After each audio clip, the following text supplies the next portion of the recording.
Esse é o nosso segundo workshop de sanidade da Peixe BR. Como vocês sabem, o principal tema hoje da nossa piscicultura no Brasil é sanidade. Durante muito tempo, nos eventos que nós tínhamos, nossa principal preocupação chamava-se mercado. Durante outro tempo, a nossa preocupação chamava-se preço pago ao produtor. Durante muito tempo, a preocupação era preço da ração. E, de repente, nós estamos no cenário de que essas preocupações não são tão preocupações. Afinal de contas, nós estamos numa série histórica de melhor remuneração pago ao produtor. Só para vocês lembrarem, nos últimos 9 meses, a tilápia foi a única proteína de origem animal que teve aumento de preço pago ao produtor semanalmente, indo contra todas as outras proteínas de origem animal. Tá? Isso é uma sinalização. E com a redução do preço do farelo e do milho de soja, nós já estamos vendo sinalização de redução de preço da ração. Então nós estamos no melhor dos cenários? Não necessariamente. Sempre tem um grande desafio, e hoje o desafio da tilapicultura brasileira, da piscicultura brasileira, chama-se sanidade. E não é só um privilégio nosso, né? A gente vê aí suíno e aves dentro do mesmo risco, com outras enfermidades. Então agora eu convido aqui o Eduardo para fazer a condução desses trabalhos. Muito obrigado.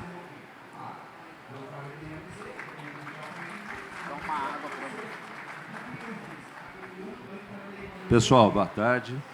Primeiro, agradecer novamente ao convite da organização do evento, junto à Peixe BR e ao Comitê de Sanidade, hoje coordenado pelo colega Marcos.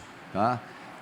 Não vou tomar tempo, a coisa minha é muito rápida, na verdade, só para preparar a entrada aqui do Santiago. O tema, aproveitando o gancho do Francisco, sanidade, não só na aquicultura, na proteína animal no mundo, é preocupante. Hoje nós estamos vivendo no Brasil uma situação crítica em relação à influenza aviária, que na semana passada foi positivada aves com influenza aviária de alta patogenicidade, que isso tem impacto em toda a cadeia de proteína animal, ou seja, a sanidade causando impacto econômico e financeiro sobre proteína animal. É uma realidade nossa, nós estamos vivendo isso diariamente desde os últimos meses do ano de 2022, onde isso entrou na Argentina, Uruguai, Paraguai, Bolívia e, recentemente, semana passada, no Brasil. E é bom a gente ter referência de outros mercados da proteína para que, no futuro, o setor de aqua também não venha a ter os seus problemas sanitários com impacto econômico e financeiro, como já é dentro do setor atualmente, algumas situações pontuais que nós temos. Tá ok? Então, o tema é importante. A ideia é conversar, aproveitar muito da experiência do Santiago e do professor Henrique e depois ter um tempo maior para debate, discussão e pergunta. Acho que é uma coisa que é conversa entre colegas, clientes, amigos. Fiquem à vontade a partir do momento que tiver o tempo para gerar discussão. Aí eu convido o Santiago para assumir a posição dele e depois, em seguida, o professor Henrique, né? E a partir daí a gente pode ter um debate saudável e convidar também colegas do comitê para participar dessa mesa aí. Valeu. Um abraço. Boa tarde a todos. É uma satisfação estar por aqui, poder compartilhar um pouco da nossa experiência. Esse é um trabalho feito junto do Comitê Sanitário, da Peixe BR, onde reúne várias empresas do setor, principalmente as empresas de saúde. Então eu venho aqui em nome da Peixe BR e do nosso Comitê de Sanidade para poder pautar os 2 grandes desafios sanitários que a gente tem tido na tilapicultura nacional e que vem gerando grandes impactos para o nosso setor e realmente colocando em xeque a viabilidade de muitas pisciculturas. Aqui é um gráfico mostrando a evolução da produção de peixes no Brasil, todas as espécies, tá? Espécies nativas e exóticas, tá? Onde a gente vê que a produção, o volume de produção de peixe, ela só vem crescendo ano a ano no Brasil. E junto com o aumento de produção de peixes, nós temos também a emergência de patógenos.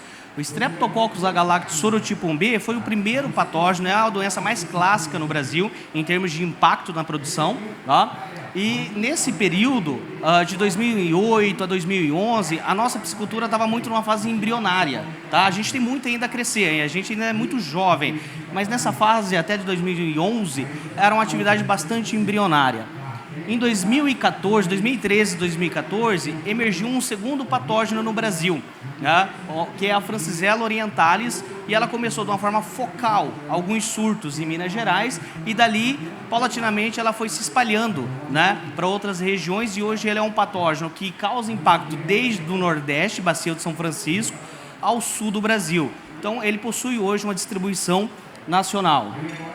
4 anos depois, em 2017, emergiu um novo sorotipo de Streptococcus agalacti, que é o sorotipo 3. Esse sorotipo, por enquanto, ele está restrito no Nordeste. Espero que por lá ele fique, né? Mas a gente tem visto, né, uma movimentação muito grande de patógenos, de translocação para diferentes regiões. Então, a gente sabe que existe um risco do sorotipo 3 não ficar restrito ao Nordeste. E hoje esse sorotipo, ele acaba se comportando de uma forma muito mais agressiva, muito mais patogênico do que o sorotipo 1B, tá joia? Mas por enquanto o sorotipo 3 está restrito no Nordeste. Logo na sequência, 2 anos depois, emergiu o iridovírus no Brasil, também de uma forma bastante restrita numa única região, mas esse colega aqui, com pouco espaço de tempo, ele se dispergiu pelo Brasil, e hoje ele impacta a produção nacional de tilápia, e praticamente todos os grandes estados produtores de tilápia enfrentam problemas com o iridovírus.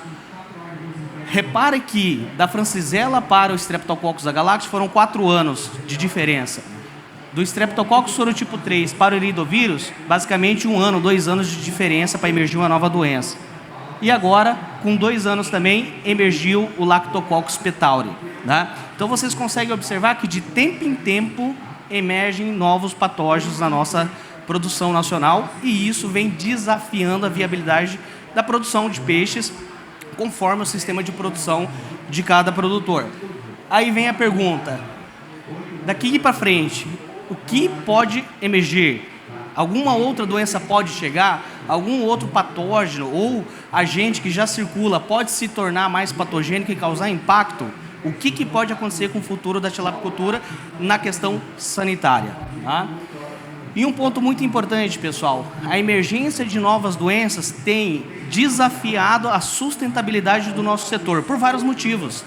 Quando morre peixe, a gente tem um impacto desde econômico, que inviabiliza a produção, aquela atividade muitas vezes familiar. A gente tem um impacto social, porque muitas famílias podem perder o sustento, tanto de quem está atrelado à produção do peixe, quanto na cadeia de suprimentos e comercialização desse pescado, bem como impacto ambiental, com resíduos de animais mortos impactando o ambiente, bem como a necessidade de eliminar carcaças contaminadas, né? E ainda tem uma questão do uso, necessidade do uso de produtos veterinários, especialmente os antibióticos, que tem um impacto sobre a saúde humana, com resíduos de medicamentos na carne, que é um assunto que o Brasil, diga-se de passagem, já pauta muito para todas as produções animais. Tá joia? Vamos falar agora sobre o Lactococcus petauri, que é o agente mais recente que chegou no Brasil, né? O que é essa bactéria? O Lactococcus petauri é uma bactéria gram-positiva, tá? Que ela já tinha, na verdade, o gênero Lactococcus a gente já tinha diagnosticado em outros momentos no Brasil, especialmente a espécie Lactococcus garve. Só que ela nunca tinha se demonstrado muito patogênica para a tilápia. Por outro lado, era um patógeno de espécies nativas, especialmente surubim, pintado. Inclusive, no meu mestrado, eu trabalhei com esse bicho, em pintado, tá? E até que 2020, a gente detectou o primeiro surto em tilápia, né? E era uma fazenda, inclusive, que tinha produção de espécies nativas junto, né? Só que a gente não sabe, não tem ferramentas ainda para entender a origem da bactéria. Se ela veio do nativo, se ela saltou para tilápia, a gente não sabe, tá? O ponto importante, tanto Lactococcus petauri quanto Lactococcus garve circulam na tilapicultura brasileira, os dois. Porém, quem tem relevância epidemiológica, quem tem uma característica de alta patogenicidade, potencial de causar surtos de mortalidade, é o Lactococcus petauri, e a nossa equipe, junto com a equipe do professor Henrique Figueiredo, que é o laboratório Aquavet, caracterizou a linhagem genética, o tipo de sequência, que a gente chama de ST24, como o mais patogênico. Então, quando a gente fala de Lactococcus, a gente tem que caracterizar aqui o Lactococcus, que é altamente patogênico para a tilápia, é o Lactococcus petauri ST24. Perfeito. A partir de 2020, a gente começou a detectar quadros de surtos de mortalidade com meningoencefalite, infecção no cérebro, e septicemia em tilápias numa fazenda que, no início, a mortalidade foi pequena naquela fazenda, foi de 15%. Pequena sim, né, pessoal? Já tem um impacto grande com 15%. Mas a gente viu que esse range de mortalidade varia muito de acordo com a fase, a época do ano, a fase do animal, e é uma taxa de mortalidade que fica entre 8% a 35%, 40%. Em alguns casos a gente pegou até maior, mas com co-infecção com outros patógenos bacterianos. De forma geral, o principal fator de risco para essa doença é o aumento da temperatura da água, muito similar como é nos estreptococos, tá? E também altas densidades de estocagem é um fator decisivo para a ocorrência da doença.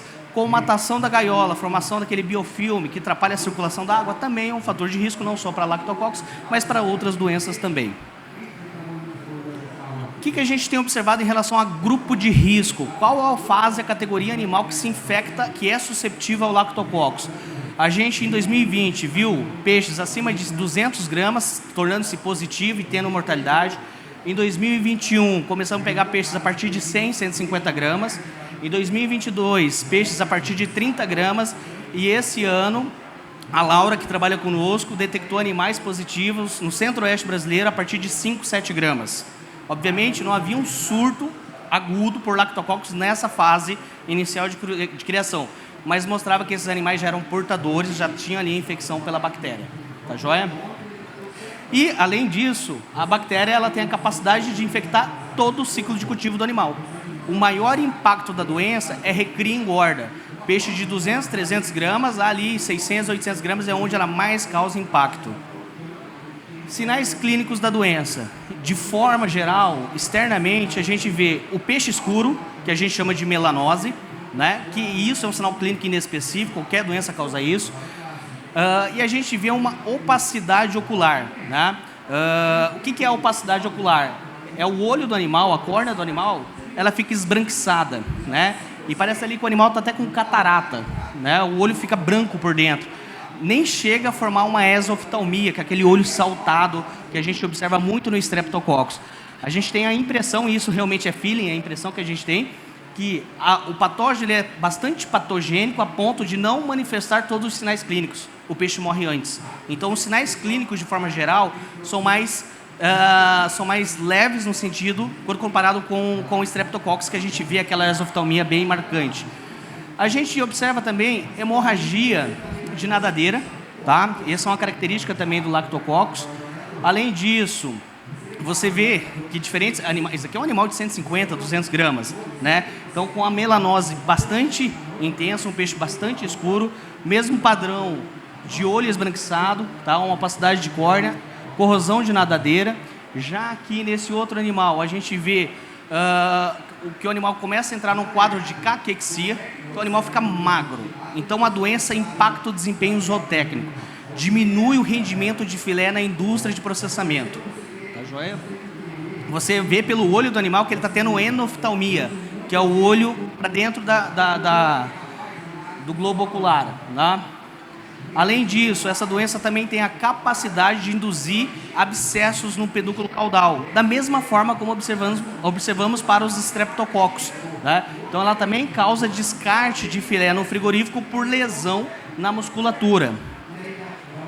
E uma característica, um sinal clínico bastante marcante do lactococcus é que ele tem a capacidade, mais do que os estreptos, de induzir um quadro de necrose branquial, muitas vezes associado à tromboembolia, tá? Dos vasos sanguíneos da brânquia, e acaba necrosando a brânquia do animal. E muitas vezes a mortalidade até ocorre por isso, porque animal que tem necrose de grandes proporções na brânquia, ele perde a função respiratória, ele tem perda de função respiratória, ele não consegue tão pouco respirar quanto trocar gases, eliminar amônia, enfim, que é a função, inclusive, de osmorregulação da brânquia. Tá? Aqui a projeção não ficou muito boa, mas um outro fator que a gente encontra, outra característica, é um quadro hemorrágico interno. Então, quando a gente abre um animal, você tem peritonite, que é uma infecção generalizada da cavidade celomática de todos os órgãos, e com presença de hemorragia. Além disso, nós observamos grandes áreas de necrose hepática, então a gente vê fígado com grandes áreas de necrose, então com perda mesmo de tecido hepático, tá? E, no caso do cérebro, a gente vê uma meningoencefalite, que é uma infecção do sistema nervoso central, é uma meningite com uma encefalite, né, que chega a formar como se fosse um pus em torno do cérebro. Então, ela tem um quadro clínico bastante agressivo, realmente. Esse daqui é um vídeo, pessoal, de uma fazenda, foi inclusive a primeira fazenda que a gente detectou o Lactococcus, lá no Mato Grosso. Então, o que a gente observa aqui? Peixes com alteração de coloração, com as estrias laterais transversais bastante evidentes, natação errática, tá? O peixe começa a nadar na superfície da gaiola, tá? E, geralmente os animais apresentam essa característica de nado pós-alimentação, quando ele já está farto, né? E aqui no caso é por causa de doença mesmo. Já nesse outro quadro, já é no Nordeste, aqui a gente já tem co-infecção com outros streptococcus, principalmente sorotipo 3. E aí a gente se depara com um alto nível de animais com sintomatologia nervosa, com nado e rodopio, tá? Então isso indica para nós que ele tem algum problema cometendo o cérebro. Nesse caso, é uma meningite bacteriana. E, pessoal, de 12, 13 anos que eu trabalho a campo com tilápia, eu nunca tinha pego um quadro clínico como esse, com tamanho número de animais em rodopio numa mesma gaiola. Tá joia? E aí, o que a gente tem observado? A primeira emergência ocorreu em outubro de 2020, em uma única fazenda no Centro-Oeste. Um ano depois, mais 2 fazendas se tornaram positivas no Nordeste, sem ter um vínculo epidemiológico ligado com troca de animais de forma jovens. E depois que chegou nessas 2 fazendas do Nordeste, a doença explodiu, primeiro no Nordeste. Em 6 meses, todos os estados do Nordeste já estavam positivos para o Lactococcus. O que nos leva, inclusive, a suspeitar que uma das vias de transmissão foi por caminhões de pescado que vai em diferentes fazendas transportando esse pescado. A partir de agosto do ano passado, a gente começou a detectar em novas fazendas fora do Nordeste. Então, a gente pegou no Mato Grosso do Sul. Logo na sequência, pegamos também casos em São Paulo, Rio Grande, Triângulo Mineiro. E hoje a gente vê que a doença ela já praticamente tomou conta da grande parte do Goiás, está avançando agora basicamente no Triângulo Mineiro. Como que essa doença alterou o padrão epidemiológico que a gente tinha estabelecido anteriormente? No verão 2021, antes da emergência do Lactococcus no Nordeste, quando a gente fazia um acompanhamento já em 27 fazendas, tá? A gente via que Streptococcus agalactius sorotipo 3 era o principal patógeno do Nordeste brasileiro, representando ali na frequência mais de 65% dos nossos isolamentos feitos no laboratório Aquavet. Streptococcus 1B representou 22%, Streptococcus dysgalacti 12,1%, enquanto Streptococcus ine, que não tem relevância epidemiológica para o Nordeste, 0,5%. Chegou o Lactococcus no Nordeste, em 6 meses ele se disseminou por todos os estados produtores de tilápia. Como que ficou o cenário epidemiológico? Lactococcus, ele dominou o cenário em pouquíssimo espaço de tempo, então hoje ele representa 58% da frequência de isolamento lá naquela região. Sorotipo 3 se tornou algo secundário, né, com menor importância, então com 28%. Sorotipo 1B, 10%. Dysgalacti, 3,2%. E Streptococcus ine, 0,2%. Então isso mostra como que uma doença nova emergente, ela chega e ela se dissemina, e como não tem pressão positiva de vacina, ela domina o cenário epidemiológico. Tá? Esse é um mapa de dispersão do Lactococcus no Brasil. Está faltando uma atualização aqui de Minas Gerais. Tá? Mas a doença ela começou, o primeiro foco, no Mato Grosso, 2020. Depois, município de Glória, foi um dos municípios onde teve maior frequência de isolamento, que concentram uma grande produção lá, com múltiplos produtores. Né? Em 6 meses, tomou conta do Nordeste. E agora, próximo passo que ela está se disseminando, Goiás, Mato Grosso do Sul, Triângulo Mineiro, e já está na divisa com São Paulo, avançando para as cidades de São Paulo. E nesse cenário, a gente tem 2 variantes genéticas. O Lactococcus petauri ST24, que é o mais patogênico, que tem alta capacidade de dispersão, e o ST47, que a gente detectou já aqui em São Paulo, porém, ele não apresenta a mesma capacidade patogênica e de dispersão como o ST24. Iridovírus. O iridovírus é um outro patógeno viral, né? Ele é um patógeno viral, diferentemente do Lactococcus, que era um patógeno bacteriano. Ele faz parte do grupo da família Iridoviridae, tá? E a família Iridoviridae, ela reúne 5 gêneros, das quais 3 destes 5 gêneros infectam peixes. Tem importância na família Iridoviridae que infectam peixes: o megalocystivírus, o gênero megalocystivírus, linfocystivírus e o hanavírus. Desses 3 gêneros, todos eles possuem patógenos de importância para a aquicultura, porém, o megalocystivírus são os mais impactantes. E dos megalocystivírus, nós temos 2 clados, 2 genótipos, né, que são bastante relacionados entre si, que é o RSV, que é o iridovírus do Red Sea Bream, tá? E o ISKNV, que infecta a tilápia aqui no Brasil, assim como em outros países, na África e na Ásia também. E existe uma lista muito maior de iridovírus bastante relacionados.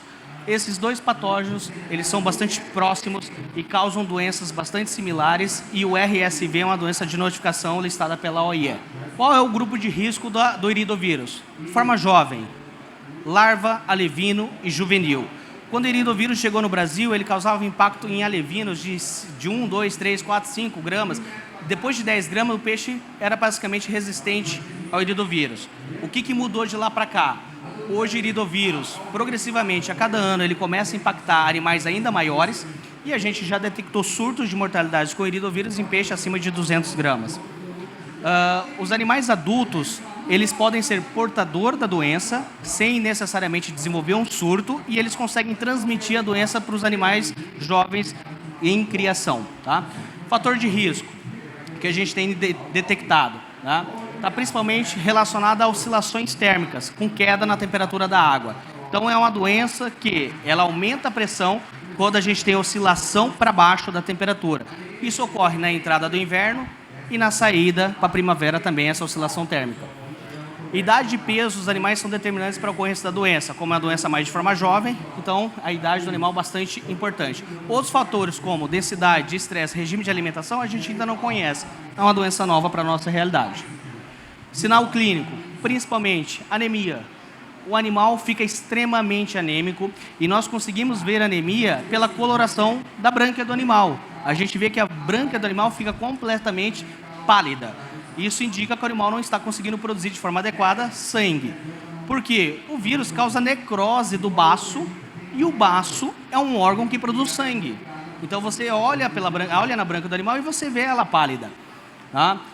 Então a anemia é algo marcante para o iridovírus. O peixe também fica escuro, com melanose, assim como no Lactococcus, porém aqui é um peixe bem menor. A gente observa uma corrosão de nadadeira e muita gente olha isso e fala, tá com columnariose, tá com flavobactério.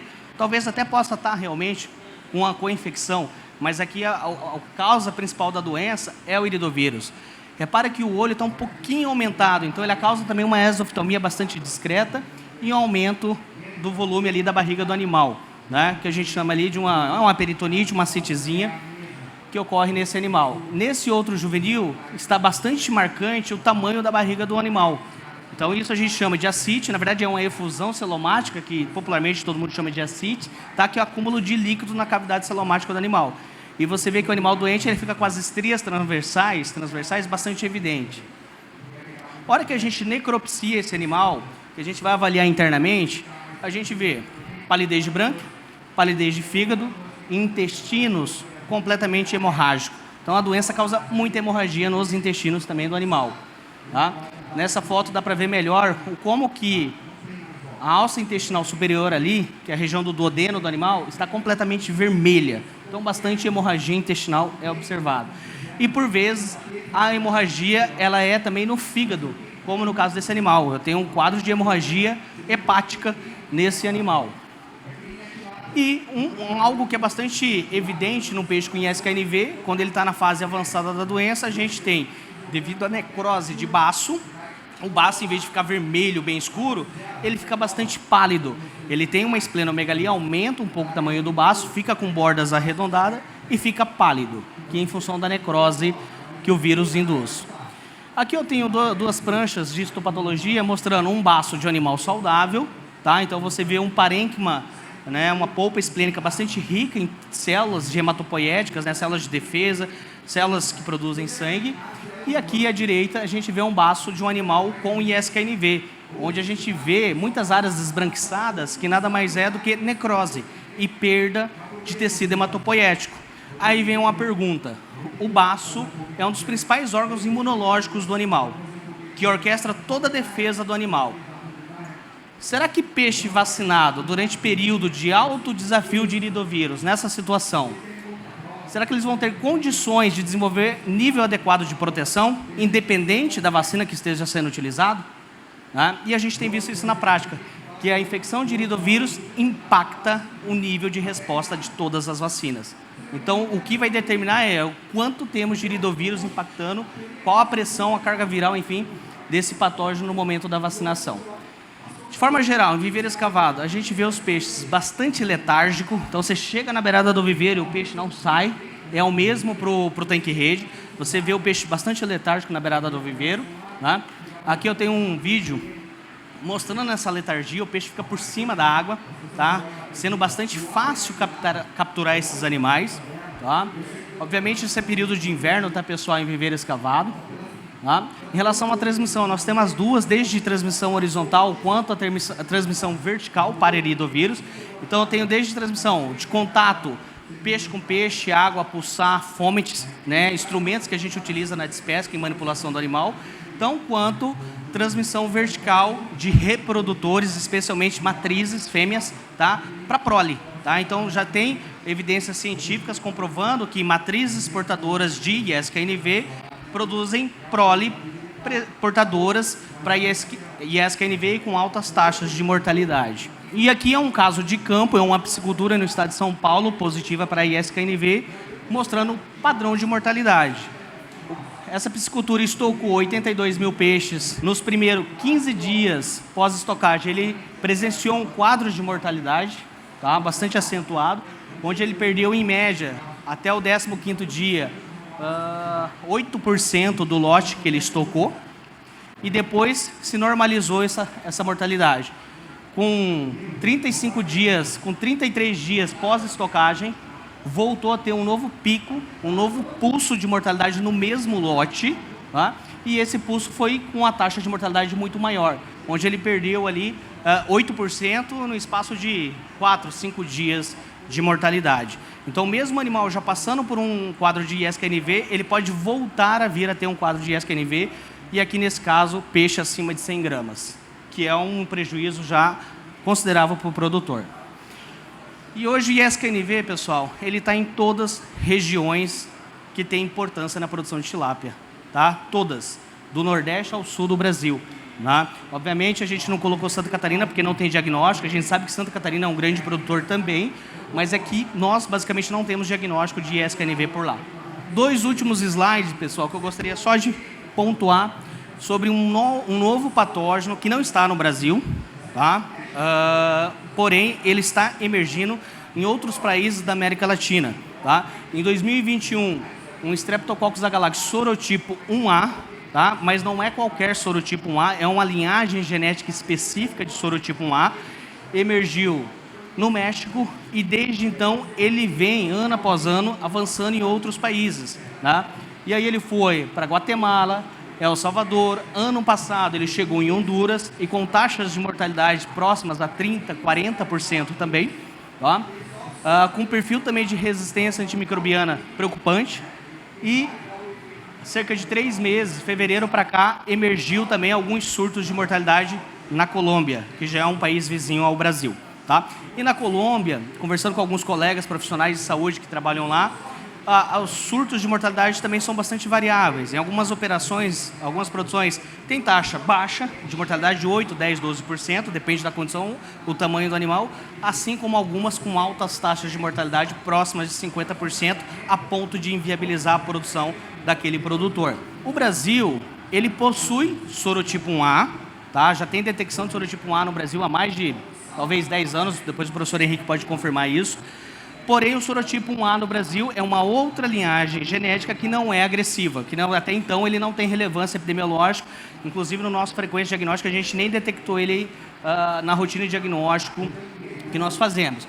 Porém, essa variante genética que circula na América Latina, nos outros países da América Latina, é sim um grande risco para o Brasil. Tá joia? Em termos de clínica, a gente vê que a doença é muito mais hemorrágica do que os outros streptococcus, tá? E ele possui a capacidade de causar muita intussuscepção, que é quando o intestino começa um a entrar por dentro do outro, tá? Então, o quadro de intussuscepção é bastante típico nessa doença, tá? Diferente dos outros streptos e lactococcus, e além de ser uma doença que ela consegue infectar um alevino de meio grama. Na América Latina, principalmente em Honduras, a gente viu problemas de surto de mortalidade nos produtores, na hatchery, né? na produção de alevinos, impactando tanto matrizes quanto os reprodutores aí nesta operação. Tá joia? Pessoal, muito obrigado. Era essa a minha apresentação. Agora seguimos com o professor. Esse painel da PeixeBR, onde o Comitê de Sanidade participa ativamente, o comitê foi feito em agosto de 2020, a convite do Francisco, do Ricardo na época, para discutir junto ao setor a importância da questão sanitária decorrente da questão do iridovírus. Naquele momento, associados da PeixeBR, que tem algum tipo de trabalho destinado à questão sanidade, ou produtos, ou laboratório, ou alevinos, não importa o segmento, dentro do segmento, qual a sua atividade, participaram de forma colaborativa, espontânea, na formação do comitê. Né? Nós chegamos a ter um pico aí de participantes de 25, 26 pessoas do setor. Isso tem todo um trabalho que foi feito ao longo desse período. Agora, em agosto, a gente completa aí 3 anos. Tá? E após a apresentação do professor Henrique, a ideia é convidar alguns membros que estão presentes voluntariamente, que queiram sentar aqui junto para debater, para discutir, do comitê, tá? Além do Marcos, que logicamente vai estar participando, que é o nosso coordenador. Bom, o professor Henrique Figueiredo vai falar um pouquinho sobre doenças emergentes também na aquicultura, gestão de riscos e estratégia de controle. O professor Henrique também dispensa a apresentação. Sucesso, obrigado.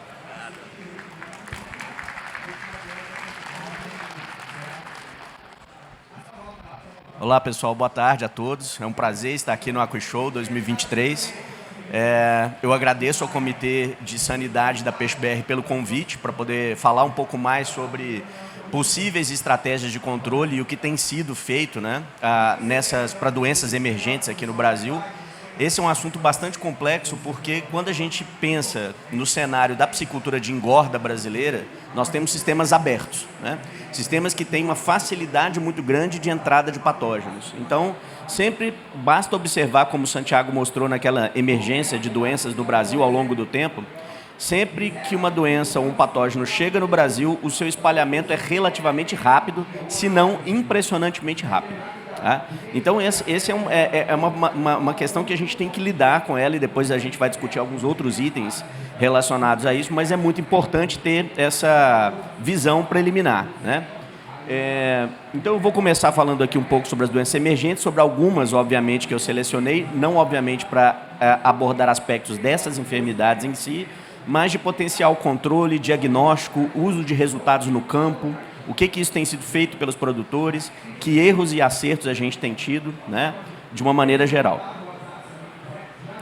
Então, vou falar inicialmente sobre os resultados de exames laboratoriais para ISK-NV. Hoje, diversas propriedades usam a estratégia de fazer exames laboratoriais para esse patógeno e tentam utilizar esses dados para tomada de decisão sanitária. Então, é muito importante esse aspecto.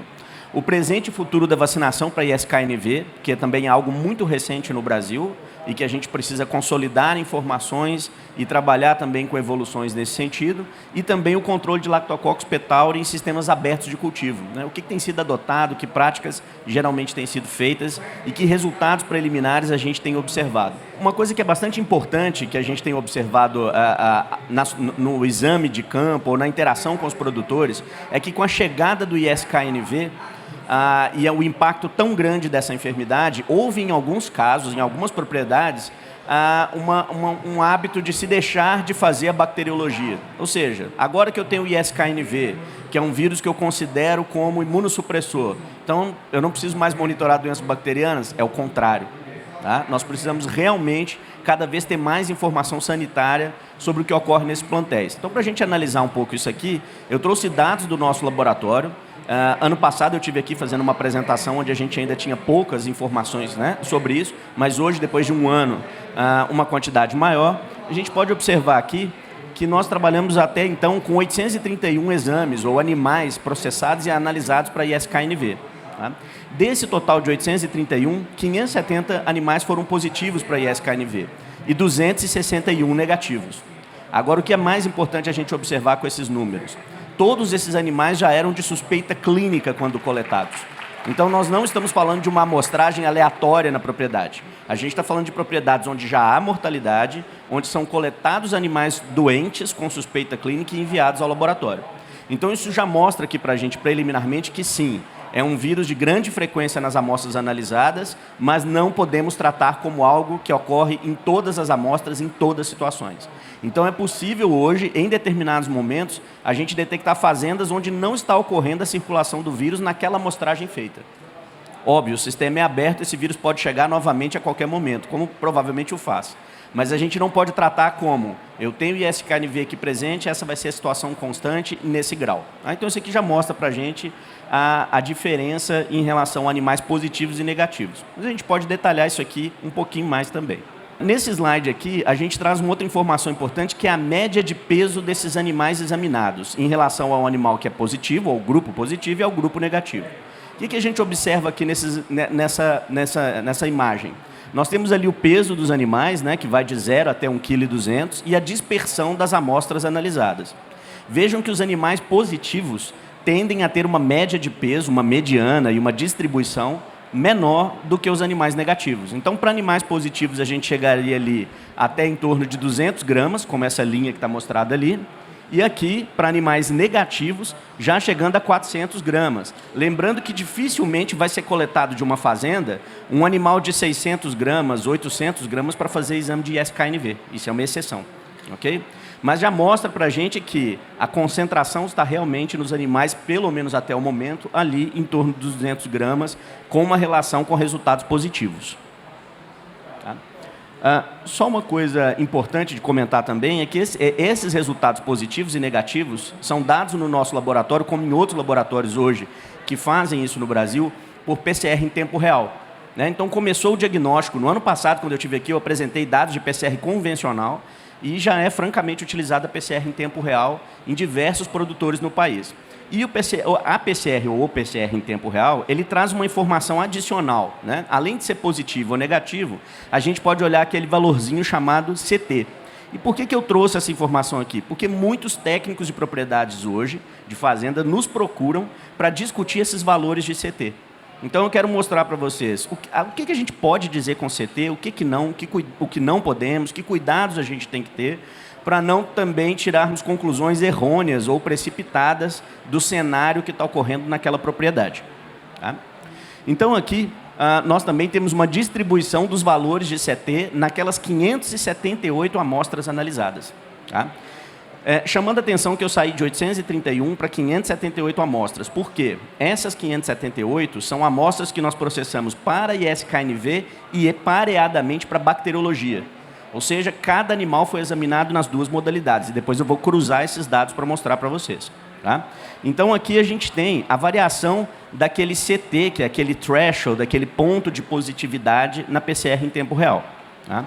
O CT, a priori, ele tem uma relação que não é 100% proporcional, mas é uma relação positiva, considerável, entre o valor do CT e a carga viral.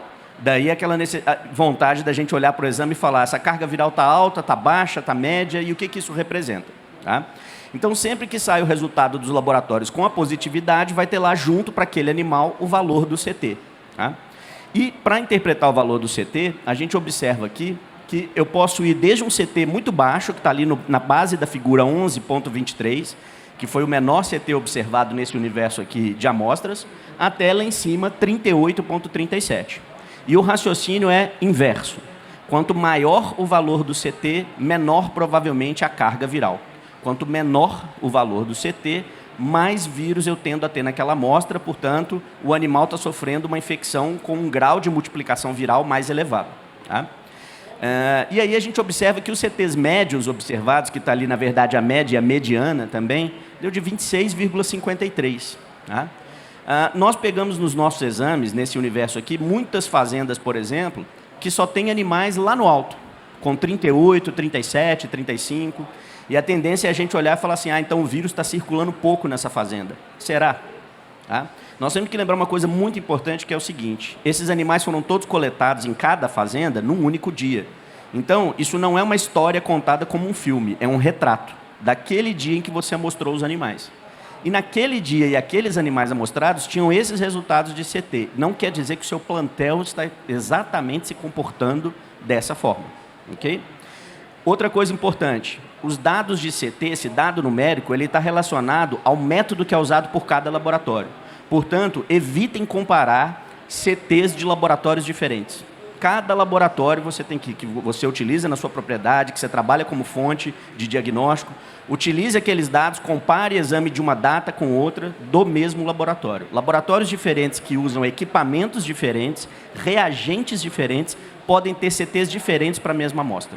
Okay? Não é tão discrepante. Obviamente, o valor, a tendência é parecida, mas não é igual. Então, isso também é bastante importante. Então, aqui a gente observa que, hoje, o que isso indica para a gente na prática? Se eu tenho de 20, 30 animais amostrados numa fazenda, eu tenho pelo menos metade, 70% desses animais com CT muito baixo, provavelmente naquele momento eu estou tendo mais circulação viral. E se eu tenho muitos animais com CTs alto, provavelmente eu estou tendo uma circulação menor. Mas isso não é garantia. E como é que a gente poderia ter uma garantia disso? Isso é algo que nós precisamos fazer junto com o setor produtivo, porque a gente não pode nem fazer isso no laboratório. O resultado não seria adequado. Nós temos que monitorar isso em fazendas. É fazer a dinâmica desse vírus ao longo do tempo. Acompanhar, por exemplo, um lote desde quando ele foi povoado, o lote chegou, de alevinos, até em torno do peso de 200 gramas, por exemplo, com exames semanais ou quinzenais, para ter uma ideia naquela população como que o vírus se comporta ao longo daquele tempo. Isso precisa ser feito, né? Porque aí nós vamos começar a entender um pouco melhor como que o vírus se comporta na população e se espalha, e a correlação com doença, mortalidade e etc. Tá? Então, eu chamo a atenção disso porque, às vezes, eu percebo em algumas propriedades a tentativa de usar o CT para várias análises. E isso tem bastante limitação no momento com essas informações que a gente tem. Tá? Então, é um dado interessante, ele é acessório, mas ele não te dá garantia da ideia da circulação viral que você está tendo naquele momento ali. E ainda mais, por ser sistema aberto e por ter entrada de alevino constantemente. Né? Todas as pisciculturas têm entradas de alevino constantemente de lotes que são comprados. Então, a dinâmica é mais ampla. E uma outra coisa muito importante que a gente observou ao longo aí desse último período de ocorrência de SKNV. Há sempre uma associação que, inclusive, foi debatida aqui por nós no ano passado. Depois do ISKNV, eu comecei a ter muito mais isolamento bacteriano. Eu tenho muito mais doença bacteriana no plantel, ou não? Desse grupo de amostras que nós analisamos, das 578 que estão aqui, ó, tá? Nós fizemos uma comparação. Quem era bacteriologia positivo, quem era negativo, para o resultado de SKNV junto com a bacteriologia. O que a gente observa? Chegamos a calcular a estatística, não houve diferença estatística. Ou seja, nós temos tanto animais e SKNV positivo, bacteriologia positivo, como também a probabilidade de ter animais e SKNV positivo, bacteriologia negativo, sem diferença estatística. Trazendo isso para a prática, qual é um conselho que a gente dá? Não deixem de fazer análise bacteriológica. Tá? O fato de ter o ISKNV no plantel, pelo contrário, se reforça a ideia e a importância de se ter domínio do que está acontecendo com Streptococcus, com Francisella, a depender da época do ano, com os diferentes Streptococcus e também, mais recentemente, o Lactococcus petauri. Então, essa informação sanitária é estratégica. Pensar que eu tenho ISKNV e não vou fazer bacteriologia não é o formato adequado. Tá? Então, isso aqui é só para mostrar realmente que não há essa relação direta e, portanto, há uma flutuação. Essa relação direta, a gente só observa, por exemplo, quando eu considero somente somente Streptococcus. Se o grupo que eu estou analisando é somente resultado positivo para Streptococcus, há uma tendência estatística no grupo de animais ISKNV positivo também ser Streptococcus agalactiae positivo. Isso só reforça a ideia da necessidade de um plano vacinal bem desenvolvido para o sistema de produção. E plano vacinal não é receita de bolo. Ele tem que ser construído para cada propriedade a partir do diagnóstico que você obtém seriado do seu sistema de produção. Então a pergunta é, eu vou usar vacina para ISKNV? Eu vou utilizar uma vacina para ISKNV mais uma trivalente para Streptococcus? Ou vou usar 2 vacinas bivalentes inoculadas no mesmo manejo de vacinação? E essas são perguntas atualíssimas que estão ocorrendo nos sistemas de produção. E não há uma receita de bolo, mas ela tem que ser feita a partir do que o diagnóstico está mostrando dentro daquele sistema de produção. Tá? Então, isso é muito importante. Uma mesma situação para Lactococcus petauri, há uma correlação entre a presença de Lactococcus petauri e a presença de ISKNV, porém, também muitas amostras podem ser Lactococcus petauri positivo e ISKNV negativo. Tá? Lembrando aqui que no caso do Lactococcus petauri, a faixa etária que mais é acometida, ela também começa, não só a mais acometida, mas uma boa faixa de população acometida já não está mais na faixa do ISKNV. Então, existe esse viés que nós estamos falando aí de faixas de peso um pouco diferentes. Tá? Mas há essa correlação como a gente observou. E que considerações a gente pode fazer a respeito dessa questão do diagnóstico e o que tem sido feito como estratégias para o ISKNV até o momento e na nossa percepção? Primeiro, a análise de carga viral ainda é muito limitada, como a gente discutiu aqui, né? Para a estimativa do status de infecção no plantel e para a previsão do impacto da doença. Então, nós precisamos realmente começar a fazer mais exames nos sistemas de produção. Isso, obviamente, exame custa dinheiro e, portanto, tem que ser analisado essa relação custo-benefício, mas eu diria que hoje, com o que está sendo feito com diagnóstico nas propriedades, ainda é muito pouco. Hoje, por exemplo, a maior parte dos exames de SKNV feitos são demandados por empresas de vacinas e não pelo produtor. Então, só isso já é um viés a gente a prestar atenção, né? Óbvio, as empresas de vacina precisam dessas informações e utilizam essas informações na ajuda de tomada de decisão. Mas esse dado precisa ser também trabalhado como gestão da própria fazenda que está fazendo as suas escolhas, né? Segundo, estudos de uma mesma propriedade ao longo do tempo são necessários. Então, isso aqui realmente precisamos pensar como fazer, mas precisamos fazer um plano amostral ao longo do tempo para entender a dinâmica viral de maneira mais adequada. Dali, sim, podem surgir sugestões de manejo que sejam mais eficazes. Por exemplo, os berçários que são utilizados, fazer a recria dos alevinos antes de povoar os tanques rede, para chegar num animal em 20 gramas, 30 gramas, para depois ir para o tanque rede. Isso é uma estratégia importante para o SKNV? Parece que sim. Mas todas as propriedades estão tendo resultados muito positivos com isso? Não. Isso depende da propriedade. Então, nós temos uma variação que precisa ser entendida. Então, esses estudos dinâmicos ajudam a gente a entender o quão efetivo ou não é uma medida. Então, hoje a gente já vê várias propriedades adotando essa estratégia, né, de fazer a recria em tanque de terra, tanque escavado, para depois fazer o repovoamento. Lembrando que essa medida já era recomendada para outros casos, né, antes mesmo do ISKNV. Essa não é uma medida que surgiu com o ISKNV, mas ela tem sido mais utilizada em função disso. E nós temos que considerar também a independência do resultado positivo de SKNV e bacteriológico, né? Então, mais uma vez, ambos são muito estratégicos para a gente fazer uma abordagem do problema que está ocorrendo dentro do sistema de produção. Tá? E neste caso aqui dessa independência, outro aspecto bastante importante que temos que considerar é o problema atual que está ocorrendo da tomada de decisão de quais vacinas vão ser utilizadas. Né? Hoje no mercado nós temos vacinas trivalentes, bivalentes, monovalentes, vacinas licenciadas, vacinas autógenas com esses diferentes perfis. E hoje nós já estamos observando propriedades que estão, num mesmo dia de vacinação, usando 2 vacinas diferentes, inclusive de marcas diferentes. Não estou fazendo aqui nenhuma crítica em relação a isso, isso talvez seja uma necessidade sanitária, mas nós temos que pensar muito bem qual é o perfil dos patógenos que eu quero cobrir e o que realmente está circulando na minha propriedade. Esse é o definidor da minha tomada de decisão. Se eu estiver sem saber, porque eu acho que na minha região está circulando tal patógeno, essa já é uma visão muito superficial para gastar tanto dinheiro com a vacina. A gente sabe que vacina, obviamente, é um investimento hoje de alto custo no sistema de produção. E aí, concluindo, então, nesse processo aqui do ISKNV para vacinação, a gente tem também uma primeira geração de vacinas de ISKNV no Brasil, né? Esse foi um processo muito interessante e importante que ocorreu, né? Logo após a chegada do ISKNV, em questão de talvez um ano, uma primeira vacina já estava disponível, uma vacina produzida fora do Brasil e trazida para cá, e que o Ministério da Agricultura concedeu o chamado Fast Track, que é um registro rápido devido à emergência sanitária. Então, isso é algo bastante positivo hoje que o Ministério da Agricultura faz em relação a isso.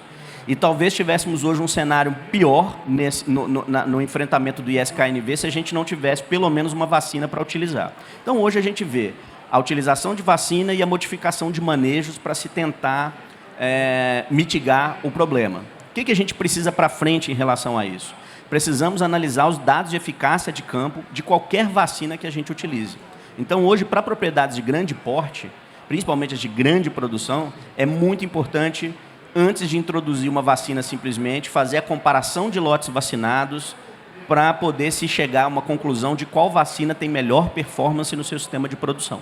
E uma coisa bastante importante, eu vou passar aqui para o terceiro item, que é de análise genômica, né? Existe um trabalho muito recente, agora final do mês de março, do grupo de pesquisadores da Austrália, que conseguiu fazer sequenciamento genômico de muitos ISKNV, de diversas regiões do mundo, né? E ficou muito claro hoje a necessidade de se trabalhar com vacinas para cada genótipo. Então, cada genótipo do vírus provavelmente demandará uma vacina diferente. Isso por quê? Porque aquela proteína da superfície do vírus que mais vai induzir anticorpos e resposta imune, ela tem uma taxa de variação entre esses genótipos, ou seja, a proteína não é igual entre o genótipo ISKNV, RSIVD e TIVB. Então, esses diferentes genótipos eles têm comportamentos um pouco diferentes, mas há reação cruzada. Então, a vacina feita contra um genótipo tem um grau de proteção contra o outro, mas esse grau de proteção pode ser melhorado na medida em que se trabalhar com vacinas desenhadas para cada genótipo. Então, hoje, a gente tem diversas empresas, não só empresas de produção de vacina multinacionais, principalmente, com diversos projetos em vacina para ISKNV. Esse é um aspecto positivo, né? Eu acredito que daqui 3, 4 anos a gente tenha um outro cenário com mais vacinas disponíveis e aí caberá a comparação de eficácia dessas vacinas para saber qual é a mais importante ou a mais estratégica de se utilizar no mercado, né? Então, essa também é uma necessidade em relação ao ISKNV. Tá? E ali eu já comentei sobre o uso combinado de vacinas, né? Que é uma questão bastante delicada, inclusive no manejo, né? A gente sabe hoje, por exemplo, que tem propriedades que escolhem um plano vacinal, fazem a vacina, mas quando a gente avalia a eficácia de injeção da vacina a campo, ela está baixa. Então, é outro aspecto muito relevante. Eu desenvolvo um plano vacinal, mas eu estou fazendo um manejo vacinal adequado naquele sistema de produção. A vacina está sendo injetada adequadamente. A cada 10 animais vacinados, eu tenho que ter 10 a 9 animais realmente com a vacina na cavidade celomática, depois da vacinação, do processo feito. Esse parâmetro também é muito importante, né? Então, não adianta a propriedade desenhar um plano vacinal adequado e depois fazer um manejo vacinal que deixa a desejar em relação a isso. Então, também tem que ser observado. O Lactococcus petáureo, como o Santiago mostrou aqui na apresentação anterior, né, inclusive usando aquele mapa que eu deixei ali pequenininho, só para fazer o link dessa informação, se espalhou muito rapidamente pelo Brasil. Uma velocidade impressionante de difusão de um patógeno. Isso, obviamente, está a cargo dos nossos sistemas abertos, principalmente de tanque e rede, mas tanque escavado também não chega a ser uma exceção em relação a isso, nessa abertura para a entrada de novos patógenos. Então, hoje, em termos de controle do Lactococcus petáureo, as experiências estão passando por vacinação e também por uso de antibióticos que não tem tido resposta muito adequada. Eu não tenho dados para mostrar aqui, mas da interação que nós temos com produtores, nós temos problemas muito complicados em relação ao uso de antibiótico. Então, a vacinação tem sido mais adotada pelos produtores do que o processo de uso de antibiótico em si. Tá? É muito importante observar que, no início dos surtos de Lactococcus petáureo, a gente tinha uma empresa ofertando vacina autógena. Hoje nós já temos 3 empresas ofertando vacina autógena. Então já começa a ter para o produtor também uma possibilidade de analisar custo-benefício, que pacote de vacinas ele vai usar, se ele vai inserir Lactococcus petáureo com outro patógeno ou não, ou com qual grupo de patógenos isso vai ser feito, né? Então, rapidamente também, as empresas conseguiram se adaptar e começar a ofertar vacinas no mercado para uso desse patógeno. Então, a utilização hoje de vacinação, por exemplo, no Nordeste, já ocorre em larga escala. Já ocorre em muitos sistemas de produção de tilápia, com resultados que nós acompanhamos aparentemente bons, ou seja, resultados que diminuem muito a frequência de isolamento de Lactococcus petáureo após a vacinação. Então, esse também é um resultado relativamente positivo, porque a gente precisa fazer um acompanhamento mais longo, né? Nós estamos falando agora desse ciclo último de verão, precisamos ver se isso vai se repetir nos próximos, de que maneira, mas é bastante animador de observar que realmente essa frequência tem caído. Tá? Mas o produtor sempre vai ter que pensar o que ele vai escolher, em qual vacina, como vai se utilizar e principalmente a combinação que vai ser feita. Outra informação importante é que não temos novos variantes genéticos circulando até o momento. Então, desde a emergência do Lactococcus em 2020 até agora, chegando em 2023, nós temos o ST24 como o principal e o que está circulando no Brasil. Tá? Isso é muito satisfatório da gente ter um só variante genético circulando, e isso deve ter claramente uma relação com a eficácia das vacinas que estão sendo ofertadas. Se tivéssemos mais variantes circulando, o cenário de eficácia das vacinas talvez não fosse o mesmo. A gente sempre sabe que o desafio homólogo tende a ser mais vantajoso para as vacinas do que o chamado desafio heterólogo, quando eu tenho outras linhagens daquele mesmo agente causando doença no sistema de produção. As autovacinas também têm sido utilizadas para Lactococcus petauri e Garvey com eficácia de 85% em trabalhos fora do Brasil. Por incrível que pareça, o mesmo cenário que a gente está tendo aqui com Lactococcus petauri no Brasil está ocorrendo com Lactococcus petauri em truta nos Estados Unidos, na Califórnia. É impressionante quando a gente vê os dados epidemiológicos como se parece, né? E a gente, inclusive, já tem começado a fazer trabalhos em conjunto com o pessoal de lá. Mas qual que é a informação importante? O Lactococcus petauri de truta não consegue infectar facilmente a tilápia. Então, parece que essa divisão da temperatura dos dois peixes não se trata exatamente do mesmo variante genético, mas é a mesma espécie. E lá, eles acabaram de publicar agora, em março de 2023, um trabalho com eficácia de uma vacina autógena com 85% de proteção. Né? Lembrando que um RPS 85% é aceitável para uma vacina, pode atingir no máximo 100%, mas 85% é um valor já considerável. Então, nós estamos vendo diferentes locais no mundo, né, movimentando e fazendo novas informações a respeito do controle de petauri. Também nos Estados Unidos não se pensa em outra maneira além da vacinação, e o uso de antibiótico também lá tem sido problemático, tem sido com uma eficácia relativamente baixa quando é utilizado em condições de campo. Essa é uma informação em comum que a gente tem com eles lá também. Tá? Então, como se trata aqui de um patógeno em sistema aberto, as alternativas de controle são muito pequenas nesse sentido, além de um plano vacinal e um plano de terapia com antibiótico. E esse aqui é o trabalho que eu comentei, de 2023 agora, que foi publicado com a primeira vacina autógena para petauri analisada em truta. Tá? E aqui uma pergunta que é importante, né? Nós teremos novos variantes de Lactococcus petauri no Brasil ao longo do tempo? Existe essa probabilidade de um patógeno tão novo que a gente está estudando há tão pouco tempo, né? Eu trago aqui essa figura é gerada num site do Banco Mundial de Genes, né, onde a gente tem o chamado MLST, que é uma tipagem genética para cada bactéria de importância, e nós acabamos de montar esse aqui para os lactococos. Né? Esse banco aqui, ele é gerenciado pelo professor Guilherme Tavares, que é meu colega de departamento de laboratório, e ele que é o curador desse banco de dados hoje mundial para os lactococos. Então, a gente está começando a trabalhar com informações também de outros países. O que a gente observa? Vocês estão vendo aqui nessa figura que ali, lá na ponta, tem lá peixe, né? Fish. Então, ali do peixe, a gente já tem esse tanto de variantes genéticos relatados no mundo para Lactococcus petauri ou para Lactococcus garvey. Ok? De todos esses variantes genéticos, qual que é o que a gente tem no Brasil? É aquele que está lá em cima, com risquinho azul, o primeiro, que é o ST24. Mas existem todos esses do qual a gente ainda nem conhece a patogenicidade, mas são variantes genéticos. Ou seja, precisamos de vigilância constante e exame nas propriedades para saber qual variante está ocorrendo? Sim. Esse é um outro aspecto importante. Não podemos simplesmente fazer uma vacina, por exemplo, para petauri, sem conhecer qual é o variante que está ocorrendo naquela propriedade, como informação do exame que é feito desses animais. Então, isso ajuda a gente a ter uma ideia do que está ocorrendo, se um novo variante vai entrar, e se ele entrar, obviamente, ele tem que ser desenvolvido uma nova vacina ou incorporado numa vacina autógena, por exemplo, como mecanismo de controle. Tá? Então, isso é só para mostrar que nós estamos no início do processo. A gente precisa entender melhor ao longo dos anos também se vamos ter variantes ou não de Lactococcus petauri ocorrendo no Brasil. Tá?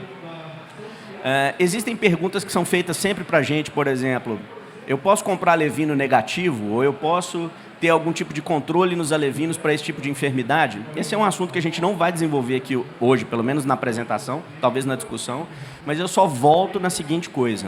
Esse cenário nosso de instabilidade que o Santiago colocou e risco financeiro para os sistemas de produção, de engorda só vai diminuir de maneira satisfatória e gerar um controle sanitário no Brasil mais adequado quando a gente tiver controle também desses patógenos nos alevinos. Então, aquela conversa inicial que já sempre teve, a Peixe.br também participa muito dessa discussão, sobre maneiras de se controlar e de se monitorar o status sanitário de alevino, cada vez fica mais clara a importância no Brasil. Tá? É um assunto espinhoso, não é simples, mas o setor produtivo precisa se organizar e trabalhar com essa discussão. Senão, a gente vai estar sempre aqui dizendo das nossas dificuldades de controlar doenças endêmicas na engorda. Esse é o retrato aí que eu conecto com aquele slide do Santiago lá, com as várias doenças emergindo há 2 a 3 anos. Daqui a pouco estaremos aqui falando de outra, infelizmente. Então, precisamos pensar estrategicamente de médio prazo em estratégias de controle de larviculturas e alevinos também, porque isso tem um impacto, obviamente, nessa difusão tão rápida de agentes que a gente tem no território nacional. E isso não é uma função só para o setor privado, é o Ministério da Agricultura também. Mas lembro que o Ministério da Agricultura é muito aberto a receber sugestões do setor privado, E essa interação é sempre muito importante. A Peixe.br já faz isso bastante, e esse outro aspecto eu acho que vai ser relevante para os próximos anos também. Tá bom? Obrigado, gente.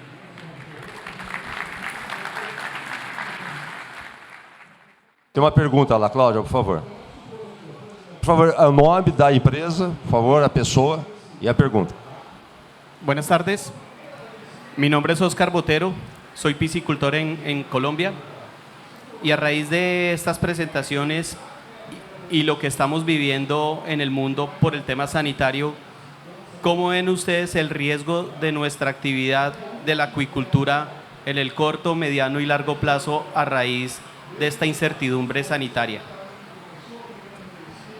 Pessoal, quem quiser coordenar a resposta.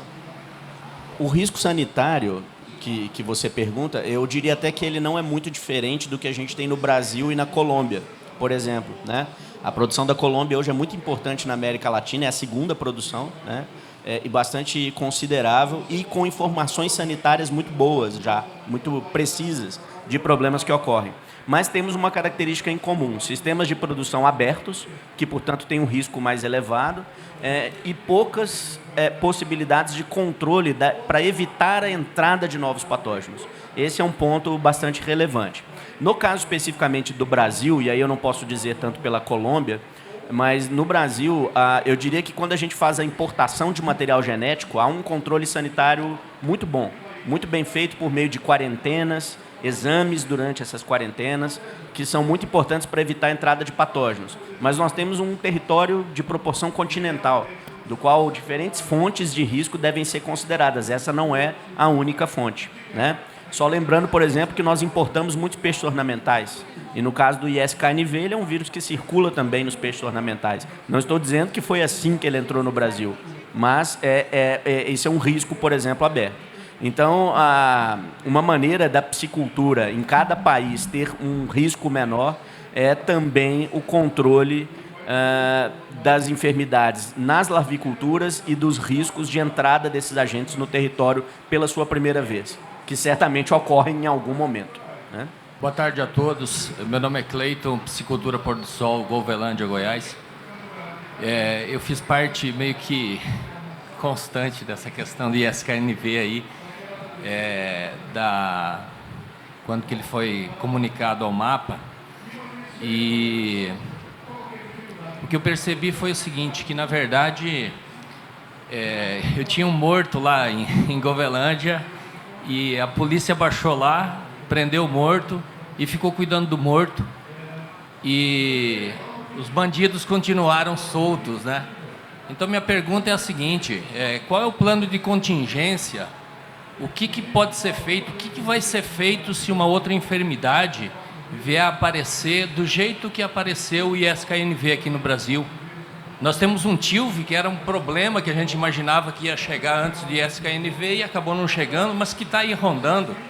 Nós temos o Streptococcus 1A, que daqui a pouquinho pode estar chegando aí. O que vai ser feito? Vai ser feito do mesmo jeito que aconteceu com o ISKNV? Então, assim, o que nós podemos fazer para que isso não aconteça? Porque o que aconteceu foi o seguinte, eu tive algumas restrições, que na verdade foram até de certa forma irrelevantes, mas o problema está aí hoje. 3 anos depois, o problema está no Brasil inteiro, e o que a gente tem visto aí, conversando com muitos psicultores aí hoje, é que esse problema está esparramado, e isso está causando um prejuízo financeiro enorme para as piscicultores, né? Nós vamos deixar entrar mais uma outra enfermidade daqui para mais uns dias, e isso comer mais um tanto do lucro que a gente tem, ou que a gente gostaria de ter. Então essa é uma pergunta. E um outro questionamento que eu gostaria de fazer é o seguinte: que tipo de fiscalização, que tipo de controle que existe por parte dos órgãos sanitários em cima das fazendas de engorda, lá na engorda mesmo? Eu nunca fui amostrado lá.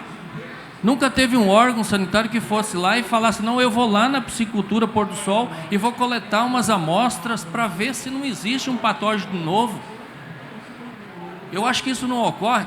As alevinagens que existem no Brasil, muitas delas clandestinas, como elas estão sendo analisadas? Quem está fazendo um controle sobre isso? Tem peixe que sai do Rio Grande do Sul, vai lá para o Nordeste, do Nordeste vai para o Mato Grosso, do Mato Grosso vem para São Paulo, é o samba do crioulo doido, está todo mundo perdido aí, né? Vocês me desculpem a minha sinceridade, mas assim, quanto que pesa no bolso da gente, a gente está na iminência daqui a pouquinho de fechar uma piscicultura. Esse problema é um problema que tem que ser tratado com seriedade, né? Então assim, é um desabafo meu, 3 anos sofrendo com isso. Eu fui amostrado há 60 dias atrás, teve pessoas lá na piscicultura, não é de amostragem oficial, mas teve gente lá na piscicultura, coletaram a amostra, e eu tenho o ESKNV lá dentro da piscicultura ainda, 3 anos depois, né? Eu acho que isso não vai mais sair de lá, mas assim, não vamos deixar esse negócio acontecer mais. Então, o que pode ser feito? São os meus questionamentos. Eu acho que essa é a principal pergunta. Eu sabia que ela ia acontecer, né, Cleiton? A gente até conversou antes, porque o motivo, inclusive, dessa discussão, dessa mesa redonda, pessoal, ela partiu dessa pergunta que o Cleiton já fazia para o comitê, não só para o Santiago, mas para o comitê e para todos os profissionais de saúde que ele conhece. E para um grande problema, pessoal, nunca vai ter uma solução simples. É um problema muito difícil, muito complexo, a solução também ela é complexa, né? Eu acho que o principal ponto, Cleiton, que realmente vai trazer essa segurança para nós em relação a novos patógenos ou limitação da circulação de patógenos, porque eu acho que o maior problema nosso nem é a chegada de patógeno, mas sim a velocidade com que ele se espalha para o Brasil inteiro, né? Porque patógeno vai continuar chegando, ou emergindo um outro que já estava aqui e por N fatores ele vai ter alterações ou mutações que ele vai tornar a ser patogênico, que a gente não tem nenhum controle sobre isso, né? Mas eu acho que realmente preocupa é essa circulação muito rápida e a disseminação. E pessoal, eu já fui produtor, já fiz engorda, já fui produtor de alevino, e o principal disseminador de doença no setor é o próprio produtor. Não estou jogando a culpa para vocês, porque eu também fui produtor, né? E isso ocorre na movimentação de animais, isso ocorre pelos transportes, pelos caminhões, por os instrumentos que a gente movimenta e utiliza nesse manejo do peixe. A Peixe BR, no último ano, nos últimos 2 anos, a gente elaborou um manual de biosseguridade justamente para isso ser como um guia para iniciar, implantar e ter padrão e ter critérios. Isso por si só resolve?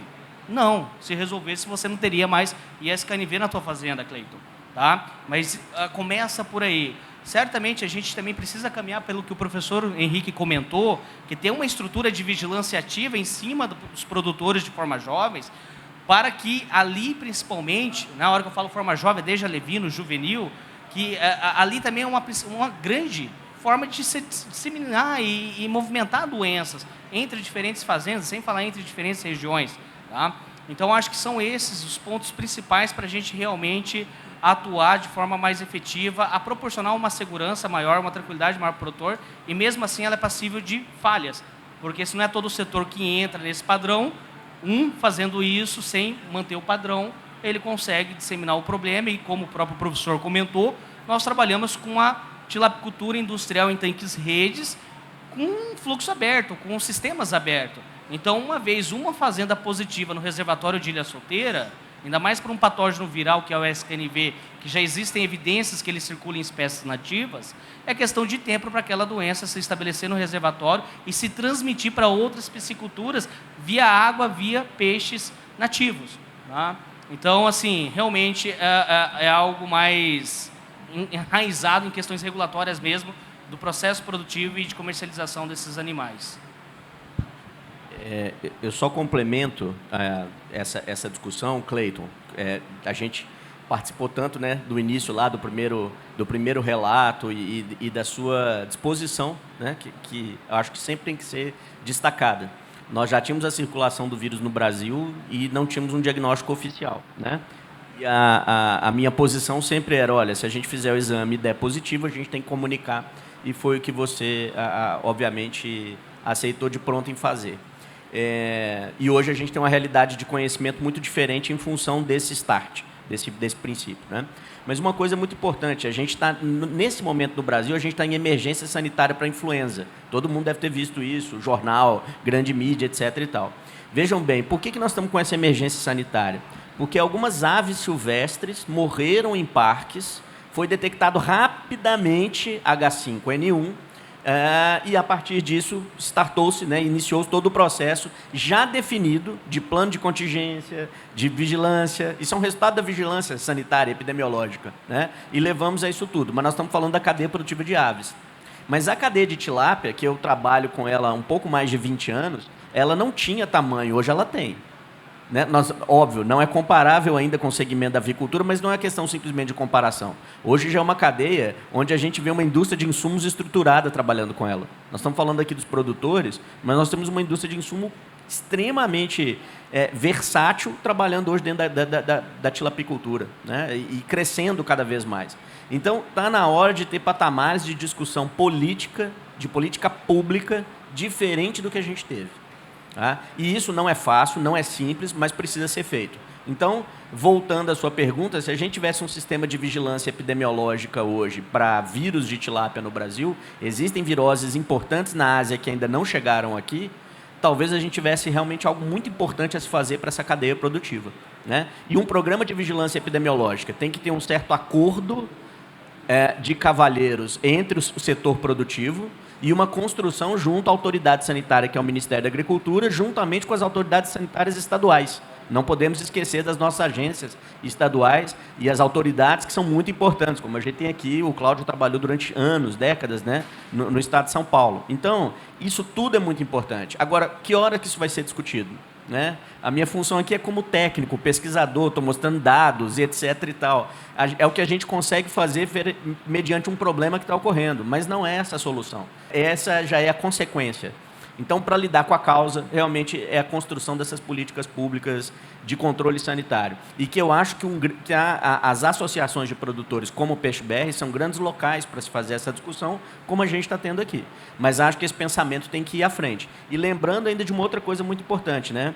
Não adianta a gente circular genética sem qualidade sanitária. Então, uma boa genética, uma boa nutrição, sem a sanidade, nós vamos embarcar em produtos que também não vão mostrar o seu potencial no mercado como eles teriam, devido ao impacto das enfermidades. Então, realmente, isso tudo tem que andar em conjunto para a sustentabilidade da cadeia produtiva.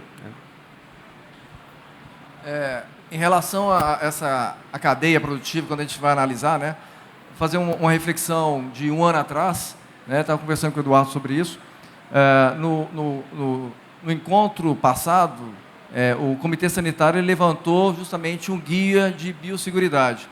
Depois de um ano, ficam várias reflexões em relação o que nós falhamos, nós, cadeia, né, em que permitiu e permite ainda a introdução de novas doenças, esse espalhamento tão rápido, como o professor Henrique citou, né, e quais são os pontos. É um dever de casa que temos de refletir, né? Por exemplo, o professor Henrique, alguns anos atrás, né, eu lembro muito bem, e ele sempre fez essa observação em relação a formas jovens, ao monitoramento, a base da cadeia ali, né, e o controle, inclusive fazendo benchmark com outras espécies,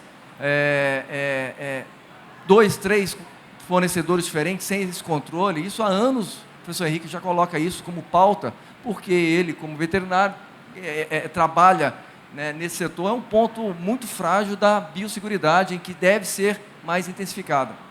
Por exemplo, em Minas Gerais foi colocado um documento em que todos os produtores que engordam peixe, eles enviando material ou coletando material, não teria nenhum comprometimento da produção em si quando fechasse o diagnóstico, justamente para tirar aquele peso, né? Um exemplo claro aconteceu lá, né? Foi punido, né, no sentido, né, porque era uma curva de aprendizado.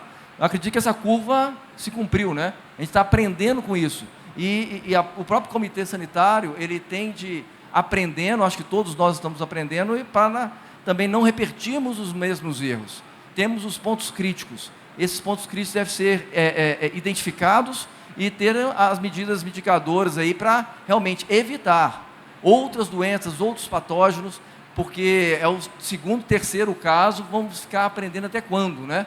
Até quando que será que vai precisar de entrar uma doença mais severa, para a TUV, que tem uma mortalidade, um peso muito grande em relação à engorda, né? O ISQNV ainda tem um peso de mortalidade, mas na fase inicial, né? Temos outras doenças bacterianas com essa circulação. Isso tudo faz parte de uma curva de aprendizado, só que a gente tem que ter uma maturidade mais rápida. Não dá para esperar tanto tempo para poder pagar para ver como que é isso, né? Só refrisando, o professor Henrique já fala isso há 20 anos, faz parte desse processo. Vamos acelerar essa curva de aprendizado. E cabe, é lógico, né, a iniciativa privada, as empresas, os associados, e em essa parceria com o Ministério, porque legislação, tudo isso é importante, mas o cumprimento e realmente tendo essas ações não com a visão punitiva, né, mas sim integrar isso e para evitar, sabemos que tem algumas medidas que estão tendo falhas no processo.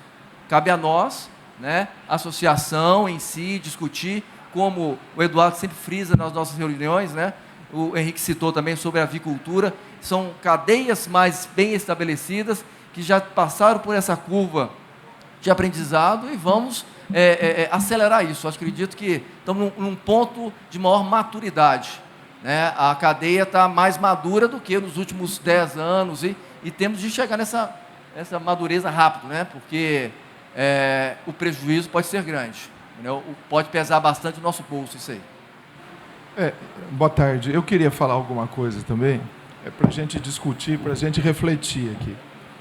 Em todos os programas zoosanitários, outros programas zoosanitários de outras cadeias produtivas, a única que não exige, não tem tanta exigência, não há exigência para trânsito, tanto de forma jovens, é a cadeia de produção de animais aquáticos.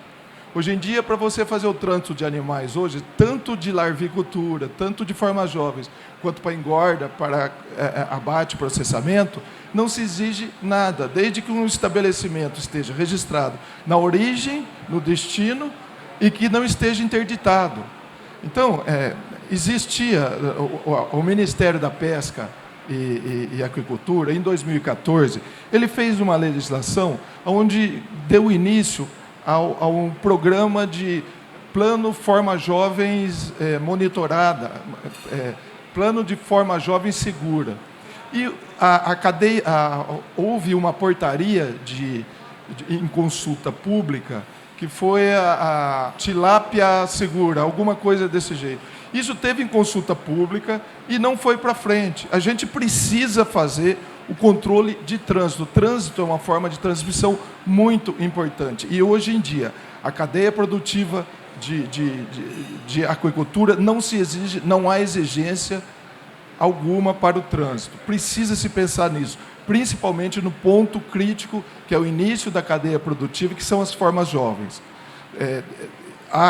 Se for aberto o site hoje do Ministério da Agricultura, está escrito lá que tem a IN 22, onde fala sobre o plano de forma jovens segura, onde fala que todas as cadeias produtivas dentro da aquicultura têm que ter o controle e monitoramento e certificação de estabelecimentos produtores de formas jovens. Complementando, né, acho que o caso do espalhamento da doença, acho que a gente deve buscar, né, alternativas para poder, por exemplo, às vezes numa GTA, se houvesse a exigência de determinado exame, né, por parte das autoridades, por parte de um programa, seria uma forma da gente conter, né, que determinada doença saísse dessa bacia geográfica, fosse para aquela outra, né, causar problemas e prejuízos econômicos. E complementando também, eu acho que assim, a iniciativa aqui, bem interessante a discussão, e lembrar sempre o produtor, né? O produtor, muitas vezes, não são todos que conhecem a realidade sanitária da sua própria propriedade, né? Muitas vezes ela acaba recebendo aquelas informações, muitas vezes, de maneira surpresa, né? Então, acho que parte também do produtor buscar saber qual doença está presente, qual está causando dor, né? Em que momento, se é na fase de alevino, juvenil, adulto. Podemos pensar, às vezes, de uma maneira mais ampla, produtores situados em uma dada região geográfica, né? Pensar de uma maneira comum, né? De uma maneira madura, ao invés de, às vezes, esconder o problema, tentar, em comum, traçar estratégias aí para conhecer o que está pegando ali, né? E bolar estratégias conjuntas aí para controlar, né? Obrigado. Só falando um pouquinho assim dessa nossa experiência, uma experiência assim bastante, como dizer assim, pesada para a gente. Mas o interessante de tudo isso, os prejuízos, conforme o Cleito deu depoimento aqui, está acontecendo na maioria das propriedades no Brasil. E isso é muito recente para nós. Inicialmente e até hoje, o setor teve a melhor organização setorial que nós poderíamos imaginar para fazer o enfrentamento. O enfrentamento foi feito com as ferramentas existentes na época, haja vista que o Ministério não tinha estrutura. Está sendo conduzido também da melhor forma que se pode, e aí nós temos que lembrar de algumas coisas. Primeiro, nós estamos num governo novo e, especificamente, a coordenação de sanidade aquícola, ela hoje tem apenas um servidor lá no Ministério da Agricultura, né? Então, esquece o Ministério, no início, fazer agora qualquer tipo de ação. O que eu deixo aqui, para nós, do comitê, e convidando a todos aqui também, é como que nós vamos construir esse novo momento. Porque quando nós tivemos o desafio da SKNV, nós fizemos um trabalho de 1 ano de construção de uma ação que, de alguma forma, teve os seus resultados. O resultado, conforme colocou o professor Figueiredo e o Santiago, ou seja, nós não vamos mais ser áreas totalmente livres das doenças existentes. Haja vista que nosso modelo de negócio é em tanque e rede. E, a partir de agora, pelo tamanho da atividade, nós temos que ser um pouco assim, mais rígidos e também criteriosos, porque qualquer ação nesse momento impacta financeiramente muito mais ao setor do que há 3, 5 anos atrás, pelo próprio tamanho do setor. Uma outra ação importante, só para finalizar, eu sempre lembro disso, e aqui nós temos a professora Juliana, nós temos um RISPO-A, que controla a questão da inspeção de proteína animal no Brasil.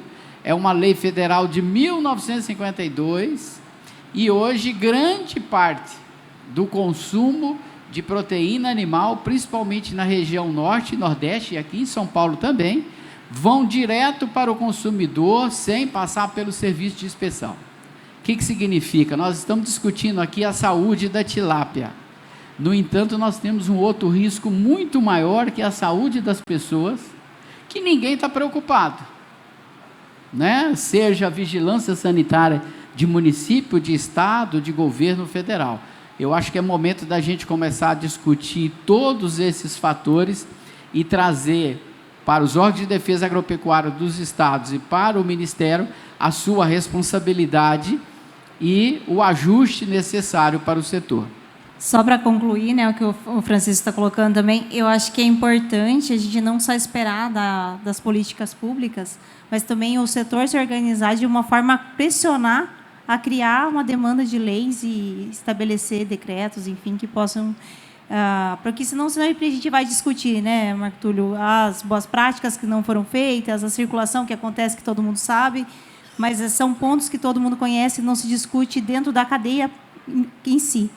E eu acredito que, se a cadeia, como ela se organiza em outros setores, se a gente conseguir colocar em debate isso, as formas, os pontos que, como o produtor vê essa demanda também e apresentar alternativas para as políticas públicas, pode ser um caminho também. Bom, eu vou finalizar. Eu acho que a verdade, o que a gente quer escutar é que seja perfeito. Para ser perfeito é difícil, mas tem que ter uma base e uma participação de tudo os componentes da cadeia produtiva, todos. Isso indica que a parte governamental tem que estar presente, o setor produtivo, e eu ainda posso colocar terceira base, que é a academia. A parte de pesquisa tem que estar presente, certo? Esse tripé pode dar uma melhor sustentação, vamos dizer, mais fortalecida, porque sempre vai aparecer o que se tem falado aqui. Em 2 anos vamos ter outra coisa, mas temos que estar aprendido. Então, que as entidades governamentais fiscalizem é uma medida. Tem que fiscalizar, não pode passar a mãozinha na cabeça e dizer tá muito bom. Não, tem que fiscalizar, certo? Nós temos que colocar de nossa parte, tomando medidas de biosseguridade, certo? Fazendo cumprir. A gente pode ir para outros setores de produção de proteína animal, avícola. Você vai a uma granja de frangos e é muito estricto. Porcino também. A gente não. A gente gosta de receber as pessoas, mas não é assim. Tem que começar a ter um estrito. As visitas de fora, nossos trabalhadores, enfim, são muitos pontos que a gente temos que melhorar para poder começar a encontrar essa luz, certo? Temos que ter perto a parte de pesquisa, certo? Para estar em um constante monitoramento disso. Vai passar, aí vem, está chegando, chegou, já estamos preparados. Então, eu acho que se pode consolidar assim, dessa forma, uma melhor posição ante esta situação que nossos países invadem. Só completando um negócio importante da tua pergunta, chama-se coragem. Você teve a coragem lá atrás de se expor e mexer numa ferida. Sanidade se mexe com coragem. Tem que pôr, tem que diagnosticar, tem que se expor. Nós vamos entrar numa situação talvez real de enfrentamento com relação à influenza aviária, onde se movimenta a autoridade sanitária federal, estadual, municipal e iniciativa privada. E todos juntos têm que ter o mesmo foco. Caso não aconteça isso, excelente, vamos tocar a vida. Mas aí vai estar posto a mesma questão de coragem. Então, quando você se expôs e fez esse trabalho, é o motivo que a gente está aqui hoje, é isso. Beleza? Devemos isso para vocês, hein? Tá? Próxima pergunta. Quem vai? Oi. Boa tarde, meu nome é Ieda. Eu sou gerente do Programa de Sanidade de Animais Aquáticos da Defesa Agropecuária de São Paulo. Eu não posso responder pelo Ministério, mas eu posso falar pela Defesa Agropecuária de São Paulo, né? Então, como o professor falou, a gente precisa, sim, de política pública, a gente precisa trabalhar com mecanismos de contenção, só que política pública não se faz sem número. E eu posso falar pelo Estado de São Paulo. O número oficial do ISKNV em São Paulo é 0. Eu não tenho notificação de ISKNV em São Paulo. Eu tenho 3 notificações de Francisella em 2021. Eu teria mecanismos de criar legislação, fiscalização, enfim, dentro do nosso Estado, para fazer certificação, para fazer bolsão, para decretar área livre, para exigir exame. Só que como é que eu convenço alguém se eu não tenho número? Enquanto os produtores acharem que a defesa é punitiva, que não pode contar para a defesa, porque senão vai interditar, que atrapalha, a gente não vai caminhar nesse sentido. A gente tem um sistema de rastreabilidade pronto, barato, confiável, que é a emissão de GTA, e quase ninguém usa. As pessoas ficam discutindo formas de suprir isso e está lá, entendeu? Então, eu queria fazer um apelo para que o setor entendesse que a gente está trabalhando junto, a gente precisa trabalhar junto. Eu preciso saber o que está acontecendo para eu conseguir forçar, da parte governamental, que sejam tomadas atitudes, para que a gente chegue um dia no nível que a avicultura chegou hoje e que a gente está conseguindo segurar a entrada da influenza no Brasil, né? Entrou, mas ainda não chegou nos criatórios comerciais. Então, é isso que ele falou. A gente teve o SKNV, passou. Agora, a gente precisa trabalhar junto para que, quando, né, se por acaso ameaçar chegar a TILV, a gente consiga responder mais rápido. Só que eu, pelo menos aqui em São Paulo, posso falar por São Paulo, a gente não consegue fazer sozinho. A gente precisa que os produtores encarem a gente como parceiro e não como inimigo.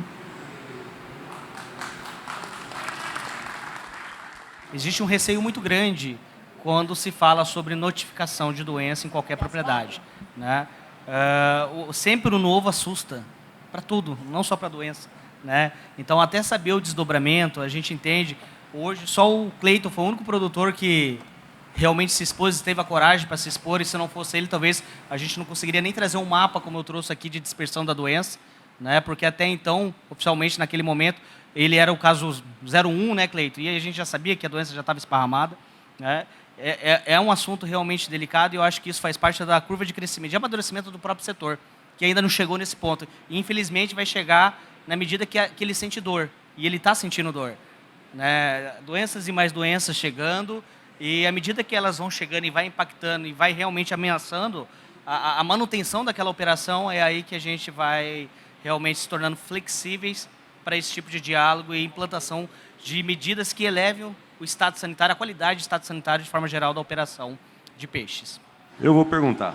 Pessoal, para onde nós vamos? Nós chegamos aqui. Tem uma associação que é forte. Um evento desse, que há 12 anos atrás, eu tive aqui, tinham 3 estandes, ao tamanho do evento, outros que surgiram.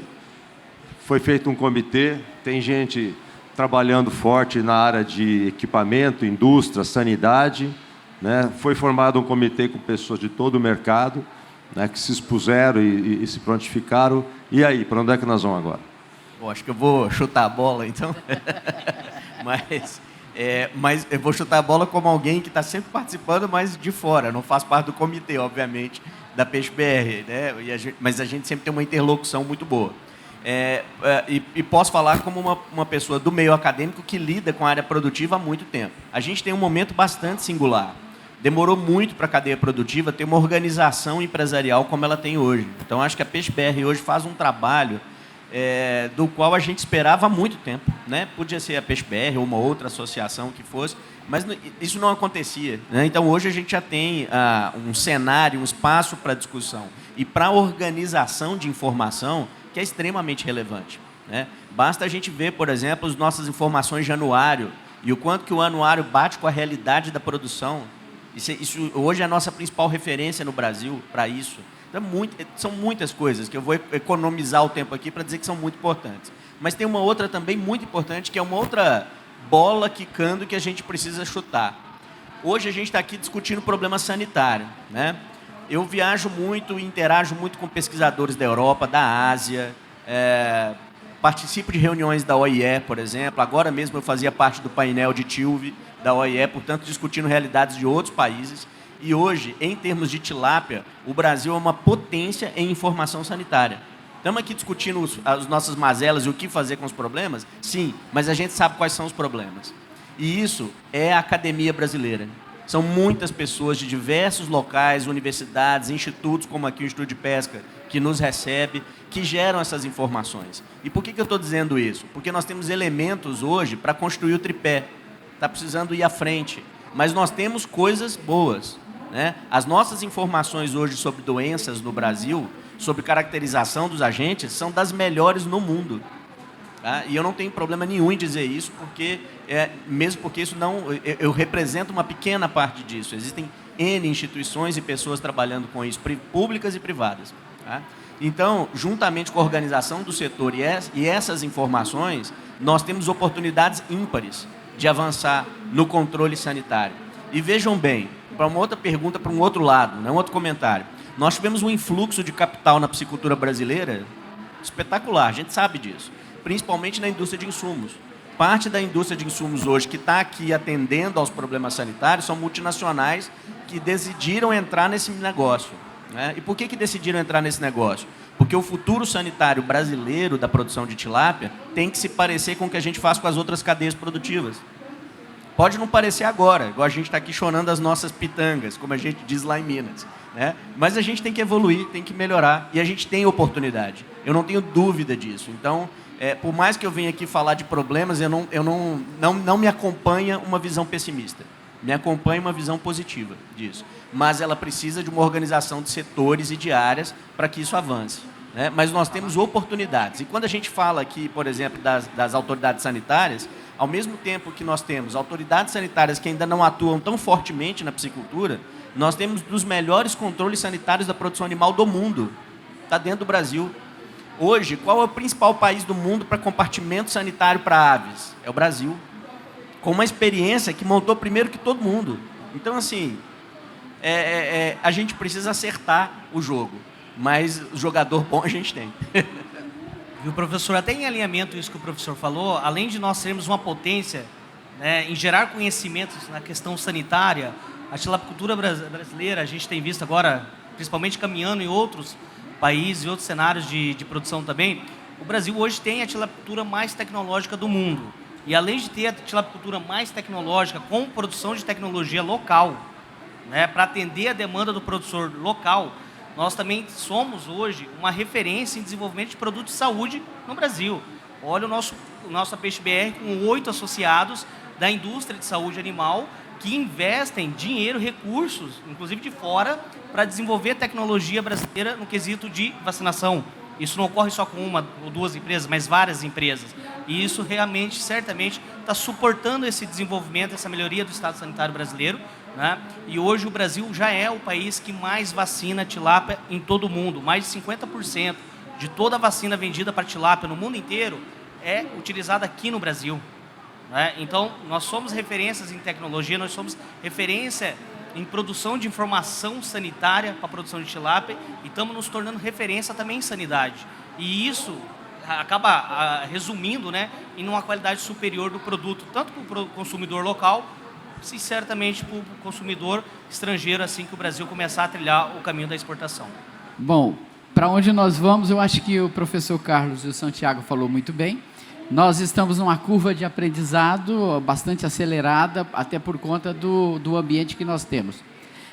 O mais importante é que hoje nós estamos aqui, todo mundo discutindo, e a cadeia produtiva inteira, quando eu falo a cadeia, inclusive os órgãos governamentais, tratando desse tema que parece que é o fim do mundo, mas na realidade é que nós discutimos de maneira bastante profunda essa situação. Depois do caso do ex-KNV, nós tivemos assim, todo mundo teve a liberdade de começar a falar abertamente sobre sanidade. Parece que até o dia que o Cleide falou, não tínhamos problema de sanidade no Brasil.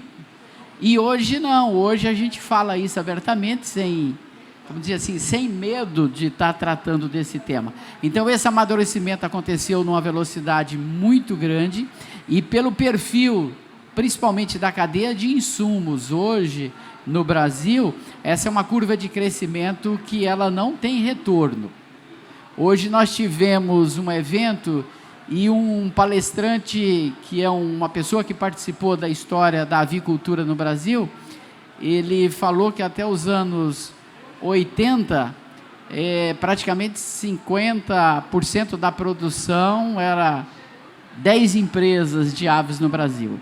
E hoje 50% da produção é 2 empresas e nós estamos produzindo 10, 100 vezes mais do que nós estávamos produzindo anteriormente. Então, a produção vai continuar e o que nós temos que trabalhar para que todos que estejam aqui estejam lá no futuro, na 35ª, 40ª AquiShow. Só em relação a para onde que nós vamos, né? E dentro dessa curva de aprendizado, e nós como associados, né, não dá para ficar esperando o governo também, né, ter uma legislação, ter um ambiente ali de cima para baixo. A cadeia, ela se sustenta a partir de que, como foi colocado, vamos começar a exigir esses certificados, por exemplo, a certificação de formas jovens não está pronta, não está homologada. Vão ter que buscar alternativas realmente, né, com laboratórios particulares, e cabe ao produtor, deixa eu conhecer, você tem esse certificado, mas o Ministério não exige. Não é o Ministério, a minha empresa. Eu preciso de saber sobre fábrica de ração, medicamentos, probióticos, equipamentos. É um controle de qualidade interno entre a cadeia produtiva que vai se fortalecendo. Que no momento que nós exigimos de nós mesmos essa qualidade, isso vai refletir numa maior segurança e entramos no aspecto financeiro, de segurança, de economia, de menor risco. Então, acredito que vai partir das empresas, né, dos produtores, buscarem isso. Espera aí, não tem ninguém que me fiscalize, não tem ninguém, mas eu posso exigir qualidade do meu fornecedor. Mas existe qualidade? Eu lembro que eu e o Henrique, que nós mineiros lá do UFMG, tinha um professor de qualidade de ovos, né, que era quitanda, né, matéria, e ele falava o seguinte: por que o consumidor não exige qualidade dos ovos? Porque o consumidor não sabe que existe qualidade dos ovos. Então, se ele não sabe que existe um veterinário que olha a qualidade, ele compra de qualquer um. No momento que ele sabe que existe fatores, coisas que a gente mensura, que existe uma qualidade naquilo que eu estou comprando, o consumidor vai exigir qualidade.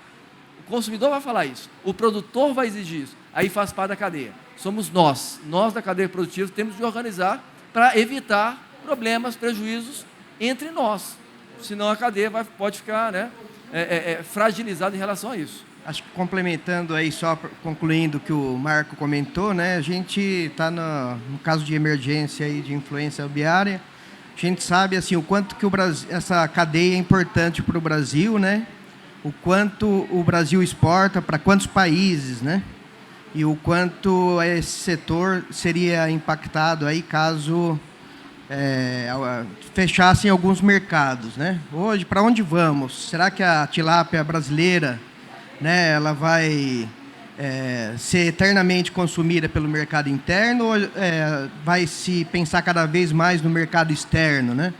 E acho que nesse contexto a gente tem que estar preparado, né, com tecnologia, biossegurança, né, gestão sanitária, para padrões internacionais.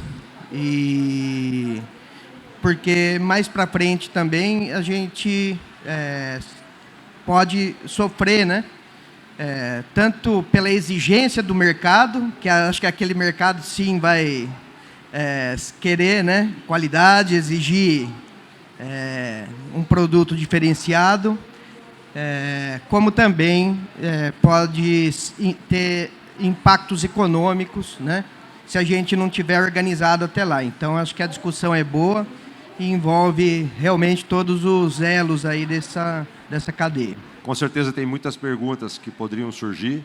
Acredito que o pessoal vai estar na feira circulando. Não posso deixar de comentar a participação aqui de um colega veterinário chamado Paulo Raff, que hoje na avicultura é o maior especialista em biosseguridade de avicultura. Estamos até o pescoço envolvido com uma situação influenza do Brasil e que sirva de referência para nós da Aqua, tá? Os acertos e erros que nós temos em outras cadeias. Acho que esse é o caminho. Outro ponto importante, participar da associação. Acho que a PeixeBR cresceu forte, tem muito para crescer e depende não só do associado, que contribui, que opina, que discute, que critica, e também do próprio Comitê de Sanidade. né, Marcos? Aqui representado pelo nosso coordenador, pelos colegas que estão aqui presentes, que também participaram desse painel. No mais, eu agradecer a vocês todos pela participação. Francisco, encerra para nós, por favor. Bom, mais uma vez agradecer a todos pela presença.